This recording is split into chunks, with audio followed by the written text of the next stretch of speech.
Dah Kak.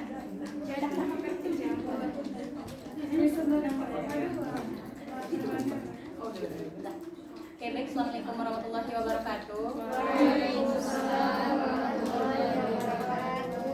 Oke, punya kami dari kelompok konstruktivisme akan melanjutkan presentasi kelompok kami mengenai hasil observasi kami di SMA 23, 7, dan 10 Padang. Nah, langsung saja.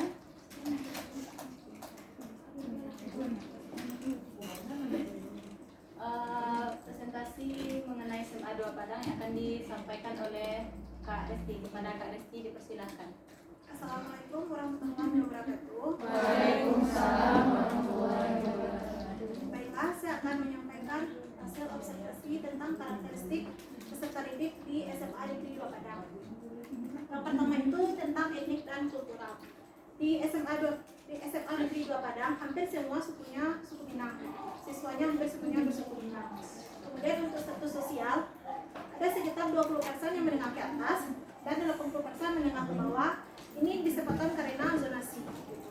Kemudian yang tentang minat belajar di SMA Negeri 2 Padang itu yang saya observasi itu kelas 11 F2 relatif rendah. Hanya ada beberapa orang siswa yang aktif bertanya ketika diskusi kelompok. Kemudian tentang perkembangan kognitif di SMA Negeri 2 Padang khususnya di kelas 11 F2 ada sekitar 30% yang kognitifnya tinggi, 40% sedang, dan 30% lagi kognitif rendah. Kemudian dari gaya belajarnya mereka sudah ada 3, yaitu ada visual, auditori, dan kinestetik. Kemudian tentang kemampuan awal di kelas 11 F2 itu relatif rendah. Ini terlihat ketika guru memberikan materi pemantik tentang materi yang akan diajarkan. Banyak yang tidak bisa menjawab dari pertanyaan guru tersebut. Kemudian dari motivasi belajar siswanya khususnya di kelas 11 F2 itu relatif rendah. Kemudian tentang perkembangan sosio-emosional, mereka itu di dalam berinteraksi hanya dengan sosialnya yang sama begitu. Mereka itu berkelompok-kelompok. Kemudian tentang perkembangan moral, mereka itu kurang baik seperti dalam berkata. Waktu itu ada guru yang memberikan teguran kepada siswanya, dia menjawabnya dengan kata-kata yang kurang pantas. Sekianlah presentasi dari kelompok SMA 2 sebelumnya.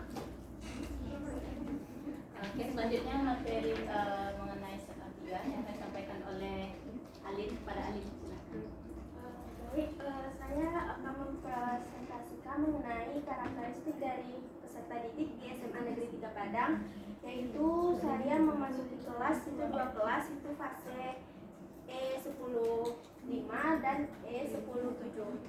Di sini berdasarkan etnik dan strukturalnya, di situ hampir semua itu sukunya Minangkabau. Kemudian untuk status sosial berdasarkan kami wawancara dengan guru BK, itu kebanyakan guru BK menyebutkan bahwa kebanyakan di sana status sosialnya itu menengah ke bawah. Itu dikarenakan dengan sistem zonasi yang 50% di SMA Negeri 3 Padang. Kemudian kalau untuk minat belajar, di situ minat belajarnya kurang. Untuk fase E5 itu dia minat belajarnya kurang, itu tidak seluruhnya aktif memperhatikan guru. Di sini diperhatikan pada saat guru melakukan proses pembelajaran. Di situ guru menanyakan bahwa guru mengajukan pertanyaan, kemudian hanya 1 orang siswa saja yang merespon pertanyaan dari guru tersebut. Kemudian dari situ kita melihat tidak seluruhnya yang aktif memperhatikan guru. Di situ kami memperhatikan bahwa siswa yang duduk di depan saja yang aktif untuk memperhatikan guru. Untuk yang duduk di belakang itu minat belajarnya itu sangat kurang. Di situ mereka ada yang ngantuk sampai tertidur, kemudian ada yang bermain HP dengan bermain game, dan ada yang membaca komik. Kemudian untuk perkembangan kognitifnya berdasarkan observasi di SMA Negeri 3 Padang, di situ sudah mulai memiliki sifat yang idealis, berpikir yang abstrak itu, dan juga kami juga ada menyebarkan angket. Di situ juga peserta didik sudah mulai memiliki cita-citanya dan sudah memikirkan langkah untuk menggapai cita-cita tersebut.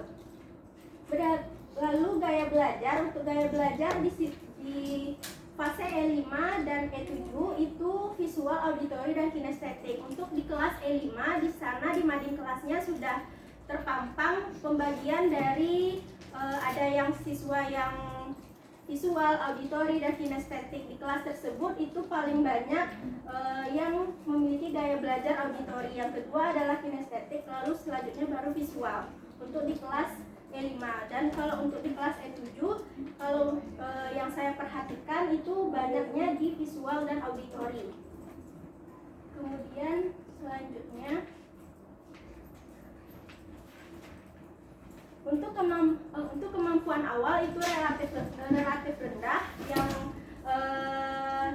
mana itu kami lihat di sana pada saat yang awal pembelajaran guru menanyakan materi yang sebelumnya dan itu tidak ada yang peserta didik yang merespon, sehingga mereka tuh melupakan pembelajaran yang sebelumnya. Kemudian untuk yang selanjutnya pada saat guru memberikan motivasi atau ya untuk memancing peserta didik untuk materi yang hari itu, juga hanya beberapa peserta didik yang aktif menjawab pertanyaan dari guru. Kemudian untuk motivasi peserta didik itu masih dikategorikan rendah.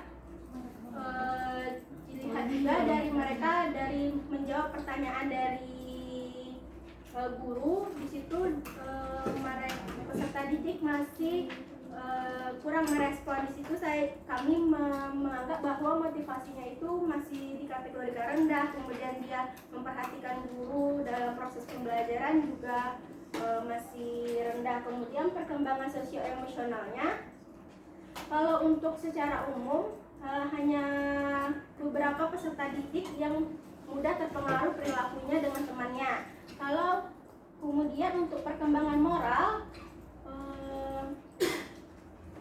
kalau untuk perkembangan moralnya kita bisa lihat di situ untuk dengan guru itu peserta didik sudah mulai menghormati guru, dan juga jika guru memberikan nasihat, peserta didik sudah mau mendengarkan nasihat yang disampaikan oleh guru.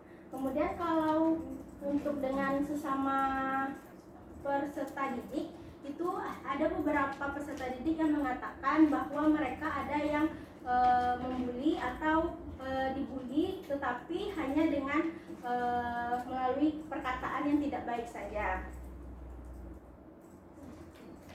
Baik, sekian itu dari SMA Negeri 3 Padang. Saya kembalikan kepada moderator. Oke, selanjutnya mengenai hasil observasi dari SMA 7 Padang akan disampaikan oleh saudari Kocapan. Saya silakan. Baik, terima kasih atas waktunya. Saya akan menjelaskan hasil observasi di SMA Negeri 7 Padang. Nah, dilihat dari etnik dan kulturalnya, peserta didik di SMA Negeri 7 Padang itu rata-rata bersuku Minangkabau. Nah, kalau dari kulturnya, itu peserta didiknya itu sudah membiasakan untuk melakukan zikir, sholat duha, dan sholat zuhur berjamaah, dan datang tepat waktu. Jadi selain itu mereka juga sudah membiasakan untuk membuang sampah. Jadi itu adalah kebiasaan yang sudah dilakukan di SMA 7 Padang. Nah, kalau dari status sosialnya itu rata-rata menengah ke bawah. Kalau dari minat belajarnya, siswanya itu rendah dalam proses pembelajaran. Hal ini terlihat dari ketika guru menanyakan pertanyaan pemantik di awal pembelajaran, hanya beberapa saja yang merespon. Bahkan ada guru yang tertidur, ada yang tidur ketika proses pembelajaran berlangsung. Nah, selanjutnya itu dari perkembangan kognitif. Peserta didiknya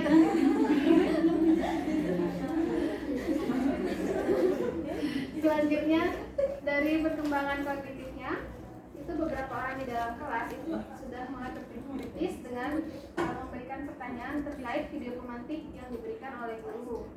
Jadi ketika awal pembelajaran, setelah menanyakan pertanyaan pemantik, guru memberikan video. Pada saat itu pembelajaran mengenai protista. Nah, ada siswa yang sudah berpikir kritis dengan menanyakan hal-hal yang terkait dengan video yang diberikan oleh guru.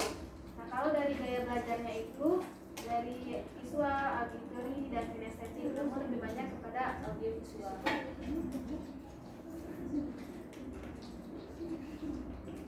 Kalau dari kemampuan awal itu pada awal pembelajaran guru memang belum melaksanakan tes diagnostik secara tertulis, namun dengan menanyakan pembelajaran sebelumnya. Nah, yang merespon itu hanya beberapa orang, 2 atau 3 orang, jadi dikategorikan dalam relatif rendah. Nah, selanjutnya dari motivasi itu secara umum peserta didiknya masih dikategorikan rendah. Dari perkembangan sosio-emosional, kondisi emosi peserta didik ini sebagian masih belum bisa mengontrol emosinya dan kemampuan sosialnya sudah terlihat bagus.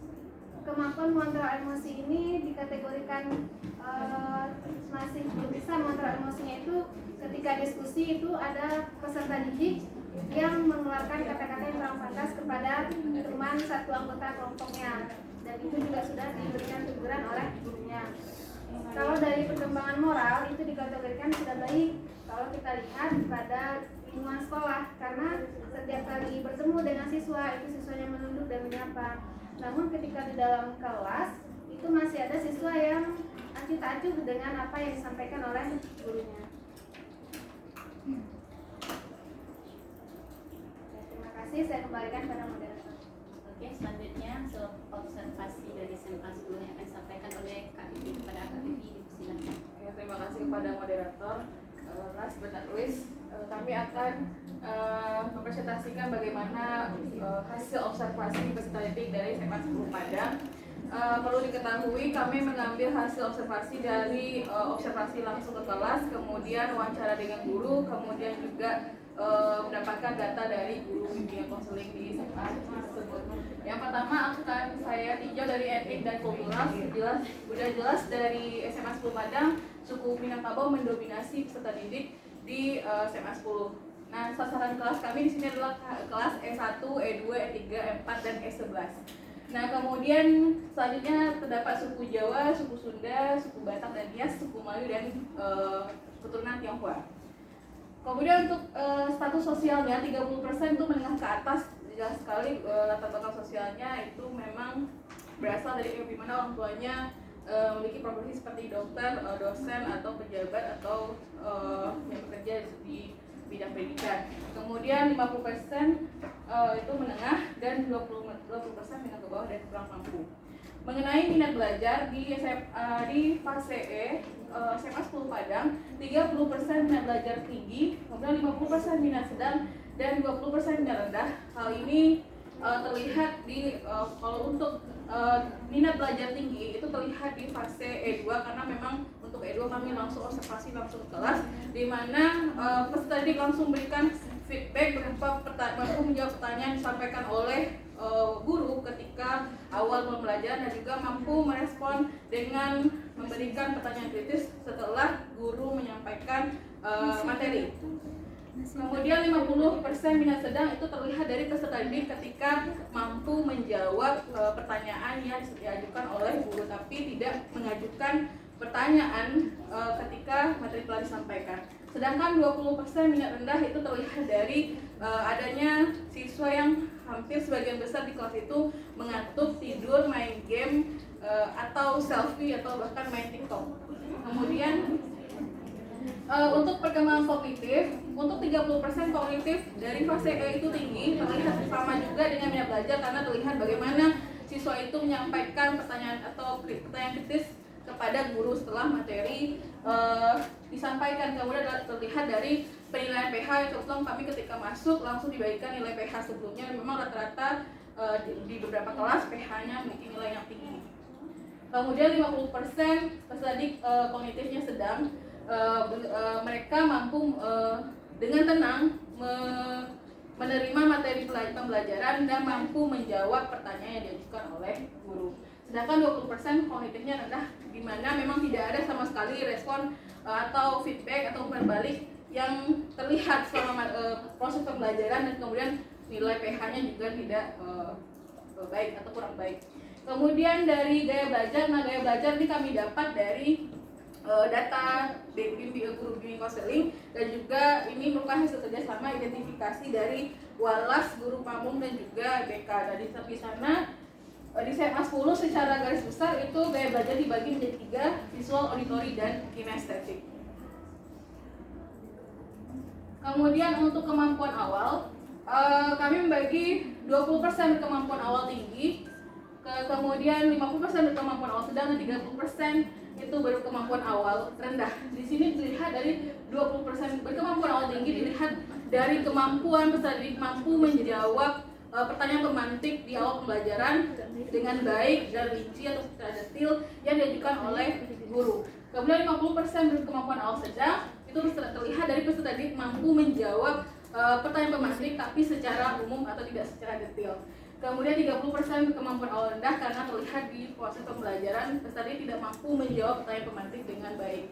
Kemudian untuk motivasi, secara garis besar kami menyimpulkan motivasi belajar itu sedang.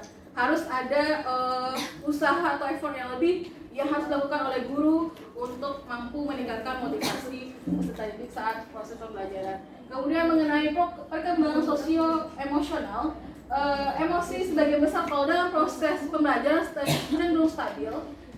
Dari segi psikososial, peserta didik mampu menunjukkan interaksi sosial yang baik antara peserta didik sesama dan juga dengan guru. Jadi terlihat bagaimana sikap menghormati ketika guru datang. Kemudian juga bagaimana berinteraksi antara teman sebaya itu menunjukkan interaksi sosial yang positif. Kemudian untuk emosional saya tambahkan sebagian sangat kecil sekali peserta didik ada yang bersifat labil. Nah, ini ditunjukkan ketika membangkang ketika proses pembelajaran. Kemudian tidak mengindahkan ketika ditegur oleh guru, tidak mengindahkan apa yang dikatakan oleh guru. Kemudian untuk perkembangan moral, di sini peserta didik masih kesulitan untuk diberi tanggung jawab, terutama dalam hal kedisiplinan diri sendiri dan menjaga lingkungan. Kemudian ada yang mendongkol. Jadi memang untuk guru yang datang ke kelas ketika mau melakukan proses PPM memang meningkatkan kesiapan siswa, melihat juga bagaimana kondisi kelas, apakah baik atau banyak sampah yang berserakan. Nah, di sini dalam beberapa menit guru menyampaikan bagaimana pentingnya atau sadarnya menjaga kebersihan lingkungan. Namun sekian persen ada peserta yang tidak mengindahkan dan mendongkol terhadap apa yang disampaikan oleh guru. Sekian dari presentasi saya untuk SMA 10 Padang. Saya kembalikan lagi ke moderator.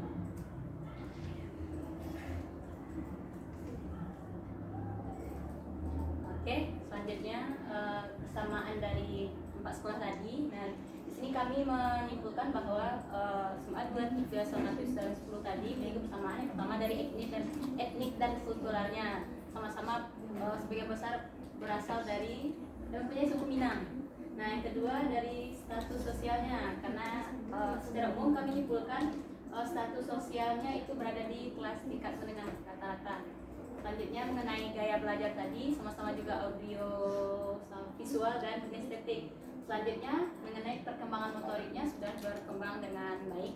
Nah, dari keempat persamaan ini kami menyimpulkan metode pembelajaran yang cocok untuk peserta didik ini. Yang pertama, guru bisa menerapkan pembelajaran metode pembelajaran gamification. Nah, bagi anak-anak yang tidak berminat ataupun kurang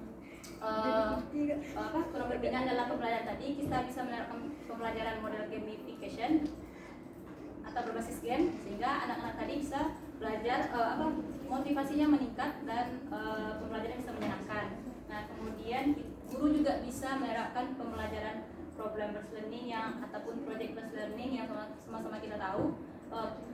Model pembelajaran ini dia berpusat pada siswa. Selanjutnya ada metode inquiry. Nah, seperti yang sama-sama juga kita tahu, kalau metode inquiry dia siswa dituntut untuk aktif menemukan pemahamannya melalui observasi, investigasi ataupun eksperimen. Nah, ini menurut kami model yang cocok diterapkan oleh guru. Tentu model ini diterapkan sesuai dengan sintaknya. Nah, sekian dari kelompok kami, terlebih dan terkurang kami mohon maaf. Assalamualaikum warahmatullahi wabarakatuh. Waalaikumsalam.